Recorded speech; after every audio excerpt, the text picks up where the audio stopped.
Welcome to another episode of Mike's Money Picks. Today on the podcast, we are continuing our series where we are previewing all 32 teams in the NFL for the upcoming 2023 fantasy football season. We're going to talk about what their offense did in 2022. We're going to look at our rankings, projections, and just kind of the general season outlook for every single offense in the NFL for the 2023 season.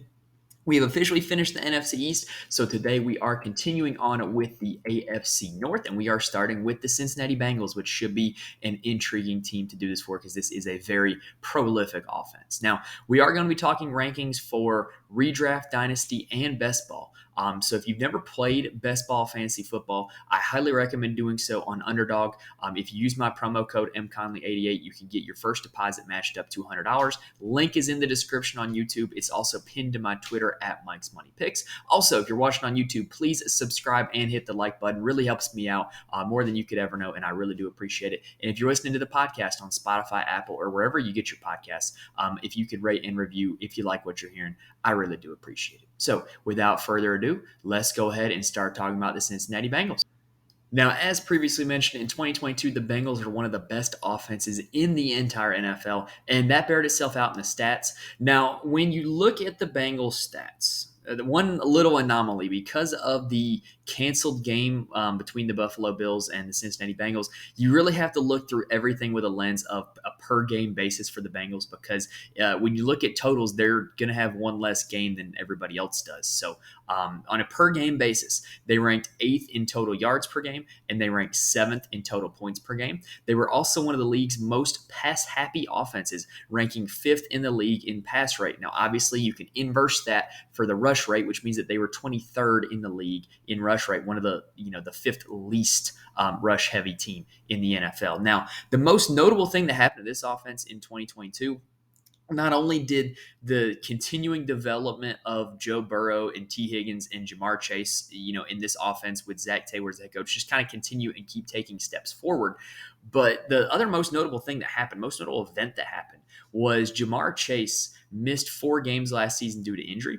And surprisingly enough, it didn't really affect their total outcome. The offense averaged 32.75 points per game in that 4-game stretch, which is actually 6 more points than their season average of 26.1 points per game. Now, personally, I think that's a little bit misleading because they did play 4 weak defenses in that stretch. Most notably the Big Joe Mixon game against the Carolina Panthers.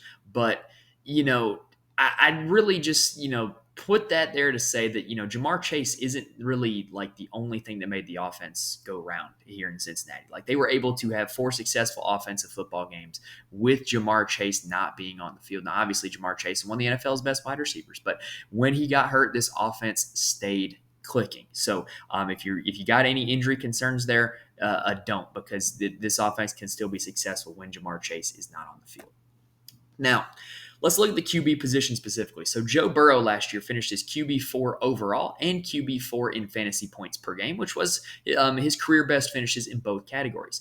Now, in terms of the weekly finishes for Joe, he tended to be a high ceiling quarterback that still had a fairly high floor because in terms of his floor performances, he only had 6 weeks outside the top 10 fantasy quarterbacks, and only 2 of which were outside the top 15 quarterbacks. So in other words, if you're playing fantasy in a 10-team league, he was a starting caliber quarterback for 10 out of 16 games that he played. And he was only a dud in 2 out of 16 games that he played. That's pretty solid in all honesty. Now, he also, to the point that I said he's a high ceiling quarterback, he recorded 6 weekly finishes inside the top 5 quarterbacks. And one of those 6 weekly top 5 finishes was without Jamar Chase. Now, the most important part about Joe Burrow is that when you look at most of the top quarterbacks in fantasy football scoring, most of them get a lot of production from their legs. And Joe Burrow really didn't do as much with his legs as a bunch of other quarterbacks at the top. So how did he get there without having, gaudy rushing yards and a gaudy amount of rushing touchdowns? Well, he was very efficient as a passer, and he had a high volume of passing. We just mentioned that they had the 5th highest pass rate in the NFL. But in terms of his efficiency, Joe Burrow ranked inside the top 10 in every notable accuracy metric that I could find. Joe Burrow just just straight up is a very accurate quarterback. And that allows him to be more efficient in the passing game. Not only is he getting high volume, but he's doing a lot with that volume through the air. Now, if you're looking to kind of poke holes in his resume, he did throw for 36 total touchdowns and run for 5 touchdowns, both of which were above his expectation for last year when you look at, kind of the expected totals.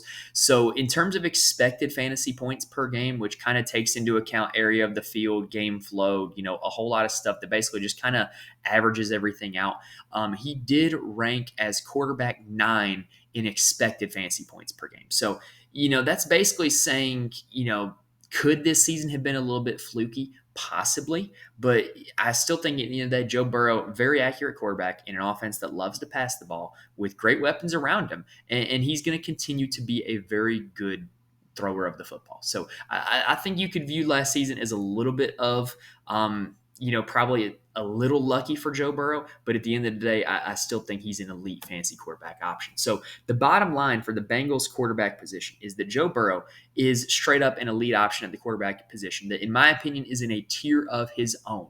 I think you have the big 3 quarterbacks, Hurts, Allen, and Mahomes in no particular order. That's your tier 1.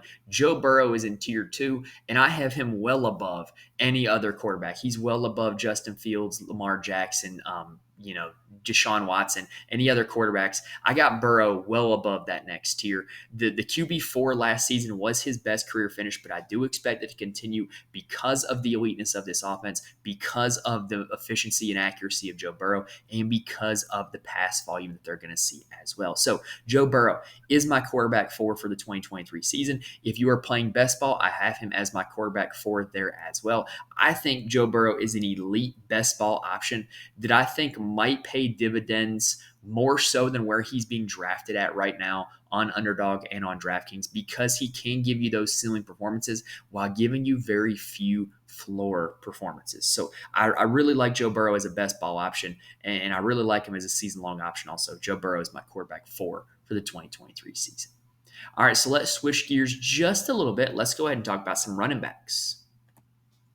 So last season, Joe Mixon was the Bengals' workhorse running back. He finished as running back 10 overall and running back 7 in fantasy points per game. He did miss a few games, which kind of skews that a little bit. Now, Mixon only had 2 weekly finishes that were outside the top 30 running backs. And these were actually the only 2 weeks where he scored single-digit fantasy points. So if you look at the 13 games that Mixon played, he was in double-digit fantasy points for 11 weeks. He was a top 30 running back for 11 weeks. So very, very consistent season from Joe Burrow. Joe Mixon. So even with that high floor, Mixon didn't really flash a consistently high ceiling. He only had 2 weekly top 8 finishes, so he really wasn't giving you ceiling performances a whole lot. Now, he did give you a big-time ceiling performance that seemingly came out of nowhere in Week 9 against the Carolina Panthers. In this game, Joe Mixon scored 23% of his season fantasy points in one game. He had over 50 fantasy points against the Carolina Panthers, which is one of the more anomaly fantasy performances that I've seen in recent memory, because the Carolina Panthers had been a pretty solid run defense up until that point of the season. Jamar Chase did not play in that game, which may have influenced the Bengals play calling just a little bit and what they did in the red zone just a little bit. But it just seemed like the exception, not the rule for that one performance. And so I do think it tended to be a little bit fluky. The Mixon scored 23% of his season fantasy points in one game that would roughly rank out to about 8% of his season. He scored 23% of his fantasy points. So for that reason, I don't think Mixon is an elite best ball option, because he's not giving you ceiling week after ceiling week after ceiling week. He just gave you one big ceiling week and then a whole lot of very average weeks after that. Now, in terms of being a workhorse running back, Joe Mixon was one of the bigger workhorses in all the NFL last year. So in terms of running backs, Mixon ranked 10th in snap share, 7th in opportunity share, 7th in total targets. Keep in mind that's missing 3 games, and 11th in weighted opportunities. Again, that's a total number. That's with missing 3 games. That's not an average. So Joe Mixon got a lot of work last year in this Bengals backfield, and yet Mixon actually kind of wasn't the only successful running back the Bengals had last year. So Mixon missed 2 full games and then another half of another game that he left early. And in those 3 games, or 3-ish games, I guess you could say, Samaje Perine really filled in and played quite well for the Cincinnati Bengals. He finished as running back 2, running back 10, and running back 4 in those 3 weeks. If you were playing him in DraftKings or FanDuel in those 3 weeks, he was just absolutely money because of how well he performed and how well his salary was, just because of him being normally a backup. Now, also worth note is that Perine did function as the primary pass catching back for the Bengals. Perine totaled 51 targets last season, and it was only on a snap share that was just under 40%. And Perine actually finished as running back 35. Now, what's notable is that Samaje Perine is now a Denver Bronco. So, who is going to be this guy for the Cincinnati Bengals this year? Well, the Bengals drafted Chase Brown out of Illinois in the draft this past season. Chase Brown out of Illinois, playing in the Big Ten, went up against good defenses week in and week out and was successful week in and week out. He was a big-time workhorse in college. He saw excessively high carry totals throughout the entire season. He was able to catch passes out of the backfield as well. A very solid, hard-nosed, tough, do-it-all back that the Cincinnati Bengals are getting in Chase Brown. And I think he is a guy that he can come in and he is NFL ready. He's going to be ready to contribute and play this year. So what's also worth noting is that Joe Mixon could very potentially be up for a suspension. If you are not aware, he was, I don't know if arrested would be the correct word, I guess charged with aggravated menacing in the offseason. The story was apparently he pulled a gun on a woman, which obviously is a terrible thing. But for fantasy perspective, he might be suspended. And what we saw with the Bengals last season is that Samaje Perine, when Mixon was out, was a top 10 running back. And so if Mixon is going to miss time again this year, then there's probably going to be a guy in the Bengals backfield that's going to be a top 10 running back. And I really like it to be Chase Brown. I don't expect it to be one of the other guys that they already have there, like a Chris Evans or like a Trey Williams. So I really do think that if Mixon does happen to get suspended, or if Mixon does happen to miss time for injury, I think that Chase Brown is an elite handcuff option, because the Bengals have shown that this backfield can have a top 10 running back, even if it's not Joe Mixon. So the bottom line for the running back position this season for the Cincinnati Bengals is Mixon may or may not be suspended. We don't know yet, which makes him a risky draft right now in redraft leagues. It makes him a risky draft right now in best ball leagues. You might get a super bargain if you draft right now and he doesn't get suspended. Or you might be super burned if you draft him right now and he does get a 6-game suspension. I would tend to think that it would be in the 4 to 6 range like a lot of other guys. I also think there's a possibility they do what they did with Alvin Kamara last season and kick the can down the road and suspend him in the 2024 season. I think that's all on the table, but we don't know yet at this point in time. So drafting him right now, bottom line, you're carrying a little bit of risk with Joe Mixon. So what that does is that makes Chase Brown an elite handcuffing option. I think Chase Brown is an elite best ball option because if Mixon ever does miss time, he's giving you that top 10 running back upside like Samaje Perine did last season. So right now, as it stands, Mixon is my running back 16. Brown is currently my running back 58. Obviously, that would be subject to change if any suspensions were to come down or if any roster moves were to be made. All right, so that does it for the running back position. Now, let's go ahead and talk about what's probably the most intriguing position for the Cincinnati Bengals, the wide receivers. So the wide receiver position last year for Cincinnati Bengals was an area of strength for them. They were one of only 5 teams in the NFL to boast 2 top 20 fantasy wide receivers last season. Jamar Chase finished as wide receiver 11 overall and wide receiver 4 in fantasy points per game. Keep in mind he missed a few games. T. Higgins finished as wide receiver 18 overall. And I'm going to kind of manually adjust T. Higgins' stats here because T. Higgins did have 2 games where he had goose eggs, where he suited up, ran a few routes, wasn't targeted, left the game early, and that's getting counted as a game played even though he didn't really play the game. So if you manually adjust his stats like I did, he was wide receiver 13 in fantasy points per game. Now, Tyler Boyd also had a successful season. He finished as wide receiver 34. So you had 3 top 35 fantasy wide receivers in this Bengals offense last season. Now, in the 4 games that Jamar Chase missed, here's what is super notable.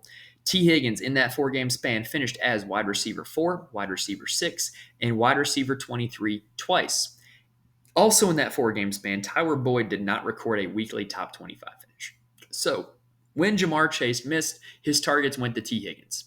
I don't necessarily have seen enough film or watched enough Cincinnati Bengals tape to know why that's the case, but I can tell you it is the case that when Jamar Chase missed games, it upped T. Higgins. It didn't do a thing to Tyler Boyd.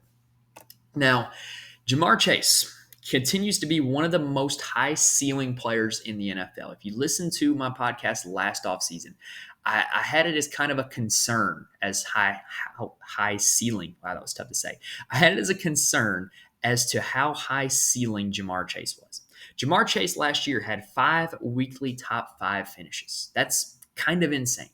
And he had 4 weekly finishes outside the top 25, 2 of which were outside the top 30. Now, T. Higgins, his profile in the 2021 season was not this, but in the 2022 season, T. Higgins was very boom or bust as well. T. Higgins boasted 4 weekly top 6 finishes last year, and then 6 finishes outside the top 30, which includes those 2 zeros that I mentioned where he played but didn't really play. Now, Tyler Boyd kind of strikes me as a little bit of a fluke last year. Like, I kind of think he got a little bit lucky. He finished as wide receiver 2 overall in week 7, which was one of his 2 best performances. He only had 2 weekly top 20 finishes. So he finished as wide receiver 2 in week 7, had another top 20 performance. Not really anything else to write home about after that. So Tyler Boyd, his whole season was really carried by 2 big performances. So I kind of would tend to think that his numbers are going to regress a little bit. Now, through the entirety of last season, if you're talking about target shares, Jamar Chase ranked 6th in the entire league in target share, and Higgins ranked 41st in target share, which was a difference of 10.4%.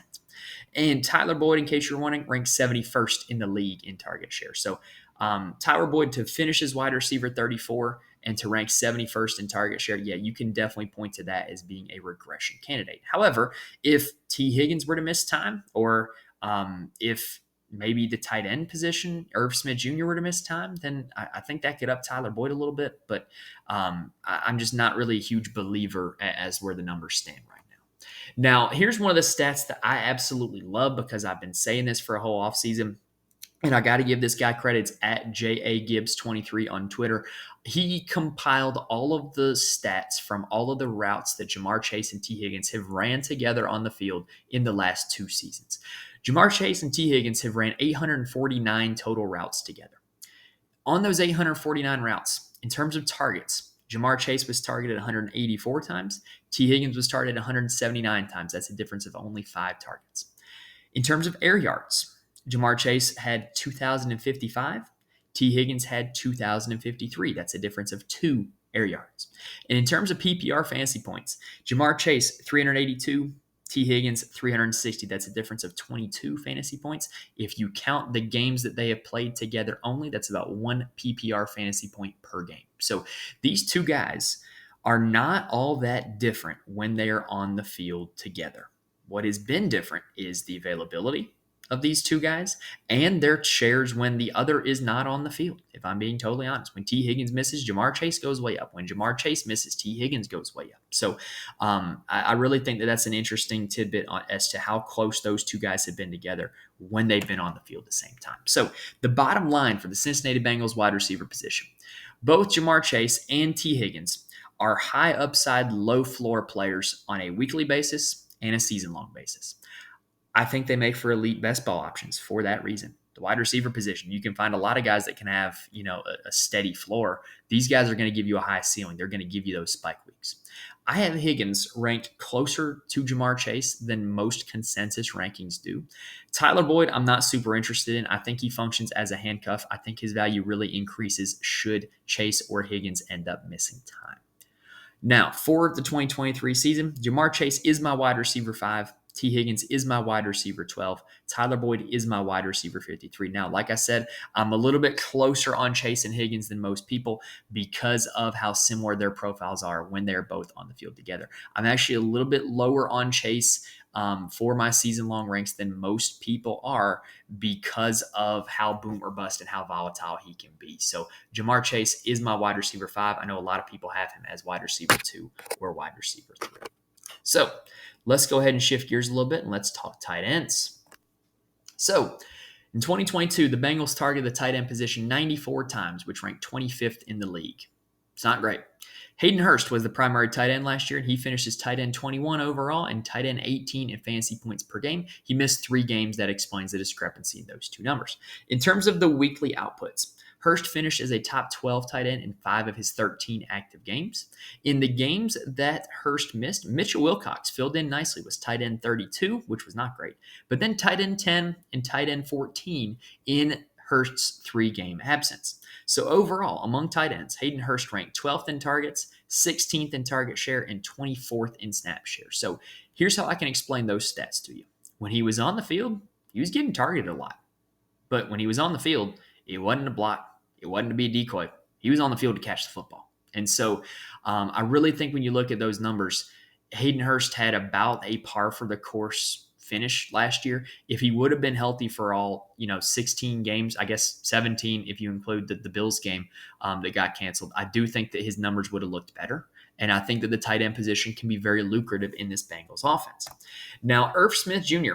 is now projecting to be the Bengals starting tight end. Hayden Hurst is now a Carolina Panther. Irv Smith Jr. last year played 8 games and only had 1 top 10 weekly finish. It's worth noting that the team traded for TJ Hockenson right at the end of that number. I believe him and Hockenson played 1 game together, but do not quote me on that. It's either 1 or 2 games. Now, Irv Smith in his career has never recorded a top 20 fantasy season. He was also never his team's primary tight end. When he was in Minnesota, he was kind of contending with Kyle Rudolph. In 2021, he was going to be the projected starter with no competition. Tears his ACL, doesn't get to play. Last year, coming in as the projected starter, fairly successful over the first half of the season. Gets hurt, team trades for TJ Hockenson, and he's out of Minnesota right after that. So I do think that Irv Smith Jr., this is finally his chance to serve as a primary tight end, and the tight end position is a pretty lucrative one for this Bengals offense because this offense is going to score a lot of points, and when they play tight ends, they throw to tight ends, which is a pretty good sign, honestly. And so a lot of people are really down on Irv Smith. I'm not. I would prefer to pick a tight end in a good offense as opposed to a tight end in a crap offense any day of the week, just because they're going to get looks in the red zone. They're going to have opportunities to score touchdowns. And sometimes at the tight end position, all you want is that 1 touchdown. And so I really do like Irv Smith. I love him as a cheap stacking option in best ball. I love him as a backup option in redraft leagues. I think he's a solid dynasty pickup as well. Irv Smith Jr. is my tight end 22 heading into next season, which is about where he ranks in consensus. I think in best ball, he's being drafted a little bit ahead of that because of all the people that want to stack him with Joe Burrow. All right, so that does it for the Cincinnati Bengals 2023 team preview. If you are on YouTube and you like what you saw, please hit the subscribe button. Please hit the like button. It really helps me out more than you can ever know. I really do appreciate it. If you're listening on podcast form, Spotify, Apple, or wherever else, please rate and review. I really do appreciate it.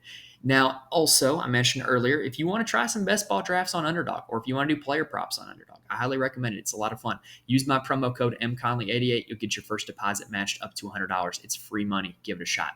And if you want to see my full ranks and my full write-ups for all of the NFL, not just the Cincinnati Bengals, head on over to my Patreon, patreon.com/Mike'sMoneyPicks. It is $3 a month. It's a lot cheaper than other fantasy sites that you could get. It's a lot cheaper than buying a magazine. It's a lot cheaper than buying a whole lot of other draft guides. You get $3 a month. I'm going to continue updating it up until the end of draft season. So you can edit it, download it, whatever you need to do. But $3 a month will get you access to both the ranks and the draft guide. All right. So that does it for this preview. If you made it this far, thank you guys for watching, and I will see you next time. Next episode is going to be the Baltimore Ravens. Thank you guys. See you next time.